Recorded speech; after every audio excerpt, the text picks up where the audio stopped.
Hi hello എല്ലാവർക്കും മല്ലീസ് kitchen റെസിപ്പീസിലോട്ട് സ്വാഗതം. ഇന്നത്തെ വീഡിയോ പാവയ്ക്ക കൊണ്ട് നല്ല ടേസ്റ്റി ആയിട്ട് ചോറിൻ്റെ കൂടെ കഴിക്കാൻ പറ്റിയ ഒരു കറിയുടെ റെസിപ്പിയാണ്. ഒട്ടും കയ്പില്ലാതെ ഈ പാവയ്ക്ക കറി നമുക്ക് തയ്യാറാക്കിയെടുക്കാം. ഇനി ഇതെങ്ങനെയാണ് തയ്യാറാക്കുന്നതെന്ന് നോക്കാം. ഇതിനായി ഞാനിവിടെ 2 പാവയ്ക്ക നല്ലപോലെ കഴുകി വൃത്തിയാക്കി അതിൻ്റെ ഉള്ളിലെ കുരുവെല്ലാം കളഞ്ഞ് ഇതുപോലെ നീളത്തിലൊന്ന് കട്ട് ചെയ്തെടുത്തിട്ടുണ്ട്. ഈ ഒരു വലിപ്പത്തിലാണ് ഞാനിത് കട്ട് ചെയ്തെടുത്തിരിക്കുന്നത്. ഇനി ഇതിലോട്ട് ബാക്കി ചേരുവകളായിട്ട് ഒരു മീഡിയം സൈസ് സവോള കട്ട് ചെയ്തെടുത്തിട്ടുണ്ട്, ഒരു മീഡിയം സൈസ് തക്കാളി എടുത്തിട്ടുണ്ട്, ഒരു 8-10 ചെറിയ ഉള്ളി ഒന്ന് കട്ട് ചെയ്ത് വെച്ചിട്ടുണ്ട്, 1 ഇഞ്ച് നീളത്തിലുള്ള ഇഞ്ചി ചെറുതായി ഒന്ന് കട്ട് ചെയ്തെടുത്തിട്ടുണ്ട്, ഒരു 4-5 പച്ചമുളക് കൂടി എടുത്തു വെച്ചിട്ടുണ്ട്. ഇനി ഇതുണ്ടാക്കാനായി ആദ്യമേ തന്നെ നമുക്ക് പാവയ്ക്ക ഒന്ന് റോസ്റ്റ് ചെയ്തെടുക്കണം. അതിനായിട്ട് ഒരു പാനിലോട്ട് ഞാൻ 2 ടേബിൾ സ്പൂൺ വെളിച്ചെണ്ണ ഒഴിച്ചു കൊടുത്തിട്ടുണ്ട്. അതിലോട്ട് കട്ട് ചെയ്ത പാവയ്ക്ക ഇട്ട് കൊടുത്ത് ഒരു ലോ ടു മീഡിയം ഫ്ലെയിമിൽ വെച്ച് ഇടയ്ക്കിടയ്ക്ക് ഒന്ന് ഇളക്കി കൊടുത്ത് നമുക്കിതൊന്ന് റോസ്റ്റ് ചെയ്തെടുക്കാം. ഇതുപോലെ എണ്ണയിൽ റോസ്റ്റ് ചെയ്തെടുക്കാൻ ഇഷ്ടമില്ലാത്തവർക്ക് പാവയ്ക്കയിൽ ഒരു 1/2 ടീസ്പൂൺ ഉപ്പ് ചേർത്ത് വെച്ചതിന് ശേഷം ഒരു 15 മിനിറ്റ് കഴിഞ്ഞിട്ട് നല്ലപോലെ പിഴിഞ്ഞതിലെ വെള്ളം കളഞ്ഞ് എടുത്തിട്ട് കറി ഉണ്ടാക്കിയാലും മതിയാകും. ഇനി പാവയ്ക്ക ഈ ഒന്ന് വഴറ്റിയെടുക്കുന്ന സമയം കൊണ്ട് നമ്മൾ എടുത്തു വെച്ച തക്കാളി നമുക്കൊന്ന് അരച്ചെടുക്കാം. അതിനായി ഞാൻ മിക്സിയുടെ ജാറിലോട്ട് കട്ട് ചെയ്തിട്ട് കൊടുത്തിട്ടുണ്ട്. ഒട്ടും വെള്ളം ചേർക്കാതെ ഇതുപോലെ നല്ല പേസ്റ്റ് പരുവത്തിലൊന്ന് അരച്ച് റെഡിയാക്കി മാറ്റി വെക്കാം. ആ സമയം ഇടയ്ക്കൊന്ന് നമ്മൾ ഇളക്കി കൊടുത്താൽ മതിയാകും. ഫുൾ ടൈം നിന്ന് ഇളക്കണമെന്നൊന്നുമില്ല. പാവയ്ക്ക് ഇതുപോലെ എണ്ണയിലൊന്ന് റോസ്റ്റ് ചെയ്തിട്ട് കറി ഉണ്ടാക്കുമ്പോൾ ഒട്ടും കയ്പ്പ് രസവും ഉണ്ടാവത്തില്ല. അതുപോലെ നല്ലൊരു ടേസ്റ്റും ആയിരിക്കും കറിക്ക്. ഒത്തിരി അങ്ങ് വറുത്തെടുക്കേണ്ട ആവശ്യമില്ല. ഇതിൻ്റെ പച്ചമണമൊക്കെ ഒന്ന് മാറി ഒന്ന് സോഫ്റ്റായി ഒന്ന് കളറൊക്കെ ഒന്ന് ചേഞ്ചായി വന്നാൽ മതി. ഈ ഒരു പരുവത്തിൽ നമുക്ക് കളർ ചേഞ്ച് ആയി കഴിയുമ്പോൾ പാനിൽ നിന്ന് മാറ്റി വെക്കാവുന്നതാണ്. ഇതേ സെയിം പാനിൽ തന്നെ നമുക്ക് കറി ഉണ്ടാക്കാവുന്നതാണ്. പക്ഷേ ഞാനിപ്പോൾ ചട്ടിയിലാണ് ഉണ്ടാക്കുന്നത്.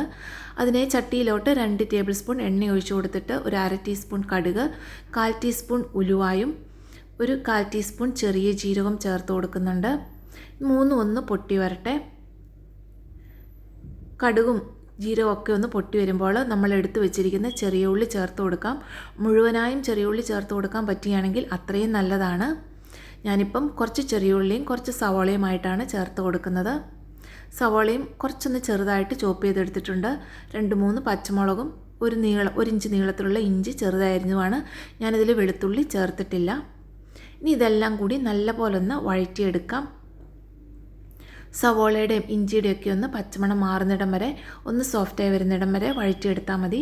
കുറച്ച് കറിവേപ്പില കൂടി ചേർത്ത് കൊടുക്കാം. നമ്മുടെ ഇഷ്ടത്തിനനുസരിച്ചിട്ട് കറിവേപ്പില ചേർത്ത് കൊടുക്കാം. എല്ലാം കൂടി നല്ലപോലെ ഒന്ന് വഴറ്റിയെടുക്കാം. ഇപ്പോൾ ദാ നമ്മുടെ സവോള നല്ലപോലെ ഒന്ന് വഴന്നു വന്നിട്ടുണ്ട്. നല്ലപോലെ കളറൊക്കെ ഒന്ന് ചേഞ്ചായി ഒന്ന് സോഫ്റ്റായി വന്നിട്ടുണ്ട്. ഇനി ഇതിലോട്ട് കുറച്ച് പൊടികളാണ് ചേർത്ത് കൊടുക്കുന്നത്. ഇതിനെ ഞാൻ 1 ടേബിൾ സ്പൂൺ എരിവുള്ള മുളക് പൊടിയും ഒരു 1/4 ടേബിൾ സ്പൂൺ മഞ്ഞൾപ്പൊടിയും 1 ടേബിൾ സ്പൂൺ മല്ലിപ്പൊടിയും ചേർത്ത് കൊടുക്കുന്നുണ്ട്. ഇനി പൊടികളൊന്ന് നമുക്ക് വഴറ്റിയെടുക്കാം. പൊടികളുടെ പച്ചമണം മാറുന്നിടം വരെ ഒന്ന് വഴറ്റിയെടുത്താൽ മതി. പൊടികളുടെ പച്ചമണം പെട്ടെന്ന് തന്നെ നമുക്ക് മാറിക്കിട്ടുന്നതാണ് ചട്ടിയുടെ ചൂടൊക്കെ ഉള്ളതുകൊണ്ട്. അപ്പോൾ ഇതാ പൊടികൾ ഞാൻ നല്ലപോലെ അതിൻ്റെ പച്ചമണം മാറുന്നിടം വരെ ഒന്ന് വഴറ്റിയെടുക്കുന്നുണ്ട്. അപ്പോൾ പൊടി പച്ചമണമൊക്കെ ഒന്ന് മാറി വന്നിട്ടുണ്ട്. ഇനി ഇതിലോട്ട് നമ്മൾ നേരത്തെ അരച്ചു വെച്ച തക്കാളിയുടെ പേസ്റ്റ് ചേർത്ത് കൊടുക്കാം. തക്കാളി ഇതുപോലെ അരച്ച് ചേർത്ത് കൊടുക്കുക. അപ്പോഴാണ് നമ്മുടെ കറിക്ക് നല്ലൊരു കൊഴുപ്പ് കിട്ടുന്നത്. കുറച്ച് കട്ടിയുള്ള ചാറായി കിട്ടാൻ വേണ്ടിയാണ് തക്കാളി അരച്ച് ചേർത്ത് കൊടുത്തത്. ഇനി ഈ തക്കാളിയുടെ പച്ചമണമൊക്കെ ഒന്ന് മാറി നല്ല പോലെ ഒന്ന് വഴറ്റിയെടുക്കണം. ഈ വഴറ്റിയെടുക്കുന്നതിലാണ് ഈ കറിക്ക് നല്ലൊരു ടേസ്റ്റ് കിട്ടുക. അതുകൊണ്ട് ഒരു ലോ ടു മീഡിയം ഫ്ലെയിമിൽ വെച്ചിട്ട് നമ്മളിത് നല്ല പോലെ എല്ലാത്തിൻ്റെയും പച്ചമണം മാറുന്നിടം വരെ വഴറ്റിയെടുക്കണം. ഇപ്പം ഞാൻ തക്കാളിയും കൂടി നല്ല പോലെ ഒന്ന് വഴറ്റിയെടുത്തിട്ടുണ്ട്. ഇനി ഇതിലോട്ട് ഒരു ചെറിയ നെല്ലിക്കയുടെ വലിപ്പത്തിലുള്ള പുളിയാണ് പിഴിഞ്ഞ് ചേർത്ത് കൊടുക്കുന്നത്. അതൊന്ന് ചേർത്ത് കൊടുത്തതിന് ശേഷം 1 കപ്പ് വെള്ളം കൂടി ചേർത്ത് കൊടുക്കുന്നുണ്ട്.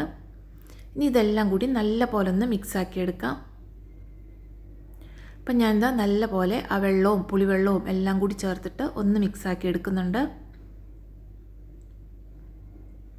ഇനി ആവശ്യത്തിന് ഉപ്പാണ് ചേർത്ത് കൊടുക്കുന്നത്. 1 ടീസ്പൂൺ നിറയെ ഉപ്പ് ചേർത്ത് കൊടുത്തിട്ടുണ്ട്. ഒരു 1/4 ടീസ്പൂൺ കൂടി ഇട്ട് കൊടുത്തിട്ടുണ്ട്. നിങ്ങൾ നോക്കിയിട്ട് ചേർത്ത് കൊടുത്താൽ മതിയാകും. ഇനി ഒരു 1/2 ടേബിൾ സ്പൂൺ ശർക്കരപ്പൊടിയാണ് ചേർത്ത് കൊടുക്കുന്നത്. ശർക്കരപ്പൊടിക്ക് പകരം 1/2 ടേബിൾ സ്പൂൺ പഞ്ചസാര ചേർത്ത് കൊടുത്താലും കുഴപ്പമൊന്നുമില്ല. ഇനി ഇതെല്ലാം കൂടി ഒന്ന് മിക്സ് ചെയ്ത് ഒന്ന് തിളപ്പിച്ചെടുക്കാം. ഈ സമയത്ത് നമുക്ക് ഗ്രേവി ഒന്ന് അഡ്ജസ്റ്റ് ചെയ്യാൻ ഞാനൊരു ഇത്തിരി വെള്ളം കൂടി ചേർത്ത് കൊടുക്കുന്നുണ്ട്. ഞാൻ ഒത്തിരി ഗ്രേവി ആയിട്ടല്ല, നല്ലൊരു കുറുകിയ കറിയായിട്ടാണ് ഇത് തയ്യാറാക്കിയെടുക്കുന്നത്. ഇനി ഇതാ നമ്മൾ റോസ്റ്റ് ചെയ്ത് വെച്ച പാവയ്ക്ക ഈ സമയത്ത് ചേർത്ത് കൊടുക്കാം. വെള്ളം ചേർത്ത് കൊടുക്കുമ്പോൾ ചെറിയ ചൂടുള്ള വെള്ളമെങ്കിലും ചേർത്ത് കൊടുക്കണം. നല്ല തിളച്ച വെള്ളം ചേർത്ത് കൊടുത്താലും കുഴപ്പമൊന്നുമില്ല. ഇനി പാവയ്ക്ക കൂടി ചേർത്ത് കൊടുത്തിട്ട് നല്ല പോലെ ഒന്ന് ഇളക്കി മിക്സ് ചെയ്തെടുക്കാം. ഇതാ കണ്ടോ, ഇപ്പോൾ ഇതാ പാവയ്ക്ക കൂടി മിക്സ് ചെയ്തെടുക്കുമ്പോൾ നമുക്ക് ആ ഗ്രേവിയുടെ തിക്നെസ് മനസ്സിലാകും. ഇതുപോലെ നല്ല കുറുകിയ കറിയായിട്ടാണ് ഞാൻ തയ്യാറാക്കിയെടുക്കുന്നത്. നിങ്ങൾക്ക് കുറച്ചും കൂടി ലൂസായിട്ട് വേണമെന്നുണ്ടെങ്കിൽ അതിനനുസരിച്ചിട്ട് വെള്ളം ചേർക്കാം. ഇപ്പോൾ ഒരു 1-2 ടേബിൾ സ്പൂൺ വെള്ളം കൂടി ഞാൻ വീണ്ടും ചേർത്ത് കൊടുക്കുന്നുണ്ട്. ഒന്ന് തിളച്ച് വരുമ്പോൾ ഒരിത്തിരി ഒന്ന് വറ്റി വരും. അതിനനുസരിച്ചിട്ട് ഒരിത്തിരി വെള്ളം കൂടി ഒന്ന് ചേർത്ത് കൊടുക്കാം. അതിനുശേഷം അതും കൂടി ചേർത്തിട്ട് നല്ല പോലെ ഒന്ന് ഇളക്കി മിക്സ് ചെയ്ത് കൊടുക്കാം. ഈ സമയത്ത് നമുക്ക് ഉപ്പും പുളിയൊക്കെ പാകമാണോ എന്നൊന്ന് ചെക്ക് ചെയ്യുകയും ചെയ്യണം. നമ്മൾ ചേർത്ത് കൊടുത്ത ശർക്കരയും ഉപ്പും പുളിയും എല്ലാം പാകമാണോ എന്ന് നോക്കണം. ആ കയ്പ്പുരസം ഒന്നും മുന്നിട്ട് നിൽക്കാതെ നമ്മൾ പാകത്തിന് ഉപ്പും പുളിയൊക്കെ ചേർത്ത് കൊടുത്താൽ നല്ല ടേസ്റ്റി ആയിട്ട് കറി കിട്ടും. ഇനി ഇത് അടച്ചു വെച്ചതിന് ശേഷം ഒരു 2 മിനിറ്റ് ഒന്ന് തിളപ്പിച്ചെടുത്താൽ മതി. കാരണം പാവയ്ക്ക നമ്മൾ നല്ല പോലെ വേവിച്ചെടുത്തതാണ്. ഇനി അതിന് മുകളിലോട്ട് കുറച്ച് കായത്തിൻ്റെ പൊടിയാണ് തൂവി കൊടുക്കുന്നത്. ഒരു 1/2 ടീസ്പൂണോളം കായത്തിൻ്റെ പൊടി കൂടി ചേർത്ത് ഒന്നുകൂടി ഒന്ന് നമുക്ക് മിക്സ് ചെയ്തെടുക്കാം. കായത്തിൻ്റെ പൊടി ലാസ്റ്റ് ചേർത്ത് കൊടുത്താൽ മതിയാകും. അല്ലെങ്കിൽ നമ്മൾ മുളക് പൊടിയൊക്കെ ചേർത്ത സമയത്തും ചേർത്ത് കൊടുക്കാം. ഇപ്പോൾ ഇതാ നമ്മുടെ കറി ഇവിടെ റെഡി ആയിട്ടുണ്ട്. ഇതുപോലെ നല്ല കുറുകിയ ഒരു കറിയാണ് ഉണ്ടാക്കുന്നത്. ഈ കറിക്ക് ഒട്ടും കയ്പൊന്നും ഉണ്ടാകത്തില്ല. നല്ലൊരു പുളിയും എരിവും മധുരവും ഒക്കെ ചേർന്ന നല്ലൊരു കറിയാണിത്. ചോറിൻ്റെയൊക്കെ കൂടെ കഴിക്കാൻ പറ്റിയ നല്ല ടേസ്റ്റി ആയിട്ടുള്ള കറിയാണ്. വീണ്ടും ഒന്നും കൂടി നമ്മൾ ഉപ്പും പുളിയൊക്കെ പാകമാണോ എന്ന് നോക്കിയതിന് ശേഷം നമുക്ക് തീ ഓഫ് ചെയ്യാവുന്നതാണ്. ഇപ്പം ഞാനിത് തീ ഓഫ് ചെയ്തിട്ടുണ്ട്.